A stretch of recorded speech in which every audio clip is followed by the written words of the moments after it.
जय श्री राधा कृष्ण। फ्रेंड्स, आज के अपने इस वीडियो में हम सुनेंगे विजया एकादशी व्रत की कथा। साल 2026 में फरवरी माह में विजया एकादशी का व्रत 13 फरवरी के दिन रखा जा रहा है। कहते हैं कि इस व्रत को करने से मनुष्य को विजय की प्राप्ति होती है और परलोक में भी उसका पुण्य अक्षय बना रहता है। आज की इस कथा को प्रारंभ करने से पहले आप सभी से प्रार्थना है, वीडियो अगर आपको पसंद आए तो वीडियो को लाइक करके ज़्यादा से ज़्यादा शेयर ज़रूर कीजिएगा। जब भी हम एकादशी का व्रत करें तो व्रत के दिन व्रत की कथा को जरूर सुने। एक समय की बात है, युधिष्ठिर ने पूछा कि वासुदेव, फागुन के कृष्ण पक्ष में किस नाम की एकादशी होती है, कृपा करके बताइए। भगवान श्री कृष्ण बोले कि युधिष्ठिर, एक बार नारद जी ने कमल के आसन पर विराजमान होने वाले ब्रह्मा जी से प्रश्न किया कि हे सुरश्रेष्ठ, फागुन के कृष्ण पक्ष में जो विजया नाम की एकादशी होती है, कृपया उसके पुण्य का वर्णन कीजिए। ब्रह्मा जी ने कहा कि नारद सुनो, मैं एक उत्तम कथा सुनाता हूँ जो पापों का अपहरण करने वाली है। यह व्रत बहुत ही प्राचीन, पवित्र और पाप नाशक है। यह विजया नाम की एकादशी राजाओं को विजय प्रदान करती है, इसमें तनिक भी संदेह नहीं है। पूर्व काल की बात है, भगवान श्री रामचंद्र जी 14 वर्ष के लिए वन में गए और जहाँ पंचवटी में सीता और लक्ष्मण के साथ रहने लगे। वहां रहते समय रावण ने चपलतावश विजय आत्मा श्री राम को, तपस्विनी पत्नी सीता को हर लिया। उस दुख से श्री राम व्याकुल होते। उस समय सीता की खोज करते हुए वे वन में घूमने लगे। कुछ दूर जाने पर उन्हें जटायु मिले, जिनकी आयु समाप्त हो चुकी थी। इसके बाद उन्होंने वन के भीतर कम्भन्द नामक राक्षस का वध किया। फिर सुग्रीव के साथ उनकी मित्रता हुई। तत्पश्चात श्री राम के लिए वानरों की सेना एकत्रित हुई। हनुमान जी लंका उद्यान में जाकर सीता जी का दर्शन किया और उन्हें श्री राम का चिन्ह स्वरूप मुद्रिका प्रदान की। यहाँ उन्होंने परम पुरुषार्थ का काम किया था। वहां से लौटकर उन्होंने श्री रामचंद्र जी को लंका का सारा समाचार सुना दिए। हनुमान जी की बात सुनकर सुग्रीव से अनुमति लेकर लंका प्रस्थान करने का विचार किया। समुद्र के किनारे पहुंचकर उन्होंने लक्ष्मण से कहा कि हे सुमित्रा नंदन, किस पुण्य से इस समुद्र को पार किया जा सकता है? यह अत्यंत अगाध, भयंकर और जल जंतुओं से भरा हुआ है। मुझे ऐसा कोई उपाय नहीं दिखाई देता जिससे इसको सुगमता से पार किया जा सके। लक्ष्मण बोले कि महाराज, आप ही आदिदेव और पुराण पुरुष पुरुषोत्तम है, आपसे क्या छिपा है।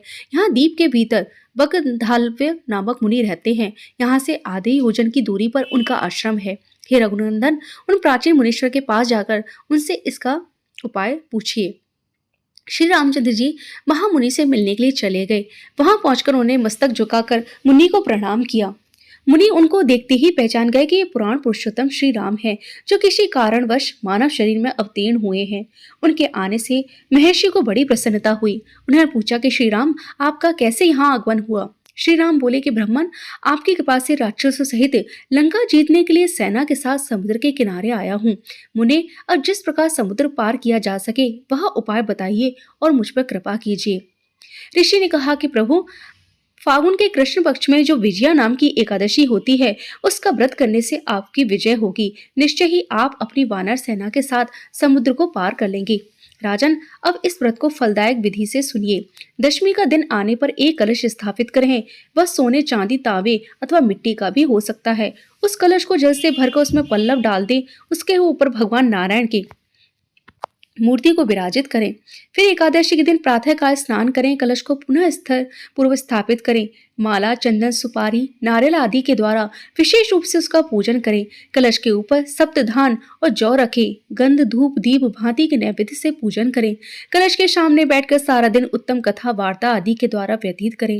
रात में जागरण करें। अखंड व्रत की सिद्धि के लिए घी का दीपक जलाएं। फिर द्वादशी के दिन सूर्योदय होने पर कलश को किसी जलाशय के समीप, नदी, झरने या पोखरे के तट पर ले जाकर स्थापित करें और उसकी विधिवत पूजा करके देव प्रतिमा सहित उस कलश को वेद वेत्ता ब्राह्मण के लिए दान कर दें। महाराज, कलश के साथ ही और भी बड़े दान देने हो चाहिए। श्री राम, आप अपने यूथपतियों के साथ इस भूमि से प्रयत्न पूर्वक विजय का व्रत कीजिए, इससे आपकी विजय होगी। ब्रह्मा जी कहते हैं कि नारद, यह सुनकर श्री रामचंद्र जी ने मुनि के कथनानुसार उस समय विजया एकादशी का व्रत किया। उस व्रत के करने से श्री रामचंद्र जी विजयी हुए। उन्होंने संग्राम में रावण को मारा, लंका पर विजय पाई और सीता को प्राप्त किया। जो मनुष्य इस विधि से विजया एकादशी का व्रत करते हैं उन्हें इस लोक में विजय की प्राप्ति होती है और उनका परलोक भी अक्षय बना रहता है। यहाँ पर विजया एकादशी व्रत की कथा पूर्ण हुई। जब भी एकादशी का व्रत करें उस दिन एकादशी व्रत की कथा को ज़रूर सुनना चाहिए। आज की ये वीडियो फ्रेंड्स अगर आपको थोड़ी भी पसंद आई है तो प्लीज़ वीडियो को लाइक करके अपने फैमिली और फ्रेंड्स के साथ ज़्यादा से ज़्यादा शेयर ज़रूर कीजिए। चैनल पर अगर आप पहली बार आए हैं तो प्लीज़ इस चैनल को सब्सक्राइब कर दीजिए। मेरे चैनल पर आने वाले सभी व्रत त्योहारों से जुड़ी हुई पूजा विधि, कथा, कहानी आदि की जानकारी शेयर की जाती है। तो ऐसे ही वीडियोस के लिए प्लीज़ देखते रहिए मेरा चैनल आदि योगी महादेव। आज की इस वीडियो को फ्रेंड्स आप सबने एंड तक देखा है, उसके लिए आप सभी का बहुत बहुत धन्यवाद। जय श्री कृष्ण।